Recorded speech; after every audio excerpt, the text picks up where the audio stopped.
صلی اللہ علیہ وآلہ وسلم نے ارشاد فرمایا کہ جنت میں ایک نہر ہے جس کا نام رجب ہے۔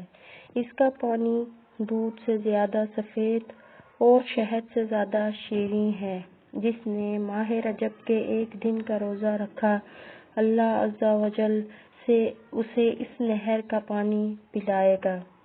اسی طرح ایک اور روایت حضرت انس بن مالک رضی اللہ تعالی عنہ سے روایت ہے کہ حضور صلی اللہ علیہ وآلہ وسلم نے فرمایا کہ جنت میں ایک محل ہے، اس میں صرف وہی داخل ہوگا جس نے رجب کے روزے رکھے ہیں۔ 27ویں رجب کے روزے کی فضیلت۔